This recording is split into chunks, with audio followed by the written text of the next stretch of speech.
Once again, welcome to your class where we get the explanation of verbs and adverbs as well as the prepositions and conjunctions. Already in our previous classes we have got a detailed explanation of verbs in the parts of speech, not in the parts of speech, separate class I have taken for the verbs. So, but now because we are here talking about the different parts of speech, so we have to discuss about one more time about the verbs. What is a verb? It describes an action. Okay, it describes the action. How the noun is, the action is performed by the noun. Which action is performed? That action will be described by the verb, and always it carries a tense. Tense, the tenses, which we have got a clear description, or you can say the detailed explanation in our previous classes.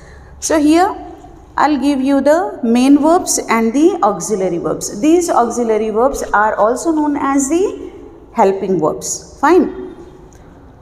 Main verbs are drink, sleep, eat, fall, write, go, which describes the main action, which shows the action. That is the main verbs. Okay. Next is the auxiliary or helping verbs, which actually help us to find out the tense. This helping verbs or auxiliary verbs are necessary for us to recognize the tenses. Like here, am. I am teaching grammar. That means this is a present continuous. If instead of am I use was, I was teaching grammar, it was past continuous. Because of the change of this one, only am and was, you can able to recognize the tense very easily. I have written on the board. It means perfect tense, present perfect. Just now I have written on the board. This again shows you the tense. This is also the auxiliary verbs. Here I have written few only, but the all forms of do and all forms of have counted as in the helping verbs. So this helping verbs and auxiliary verbs and main verbs are actually fall into the category of verbs. And these verbs, what they do, they describes an action and they always carry a tense. Now next we will move on to the explanation of adverb. Add to the verb, something adding to the verb, that is your adverb. It modifies a verb or an adjective or another adverb. Modifies means it shows, it changes, and it shows that how the action being done. Like here, drink. I drink tea slowly. If I am saying like that, I drink tea slowly, what does it mean? How I am showing my action, how I am describing my action. My action is drink, drinking the tea. But how I am drinking? Slowly. Slowly is the adverb, which is actually describing my action, how my action being done. Okay. It modifies. Modifies means it changes. It shows us the actual performance of the verb. So here I have taken this example, like very fast also. Slowly already taken. Very fast. Always. She always came or she always come late. Okay. This is once again the how describing the action of a person, how the action being done. It's always a late one. Never, soon, sometimes tomorrow being used as a form of the, in the form of the adverb. Away, around, neatly, happily, well. I have written my exam very well. I have written my exam well. You have written. Written is the verb. How you have written? Well. That is your adverb. Okay. She walked very fast. Okay. She walked very fast. How she walked? Very fast.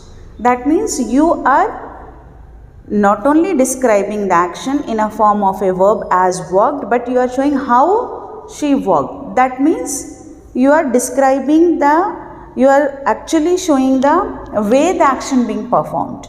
So that is your adverb.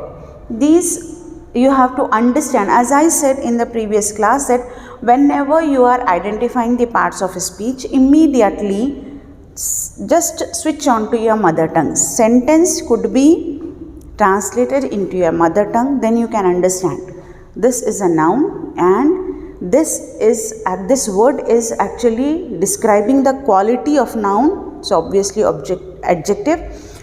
Then this particular word is showing the action, it is verb, and the last one or this particular word is describing how the action being done, then obviously it is the adverb.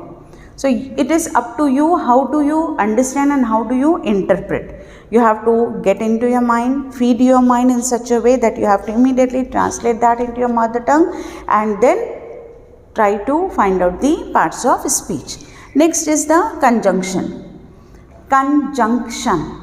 Many of the students make a mistake while writing because they write down as conjunction. They don't write down N in between. It is junction, joining the sentences. Have you seen railway junction, where many trains will come up, the railway tracks can join at a place? That is the same meaning being used here. Conjunction, that means joining the two sentences. Like I hope you have heard this sentence a lot of time. She is not only intelligent but also hardworking. She is intelligent, full stop. She is hardworking, full stop. We are describing about only one person, but we are taking two sentences. So instead of taking two separate sentences, we have to join them by using coordinating conjunctions and sometimes subordinating conjunctions. Two types of them in the conjunctions, one is coordinating, the other is subordinate. These type of conjunctions we have to use to make a sentence. Instead of two separate, we can make them together. Like, she is not only intelligent but also hardworking. This type of these sentences are known as the conjunctions.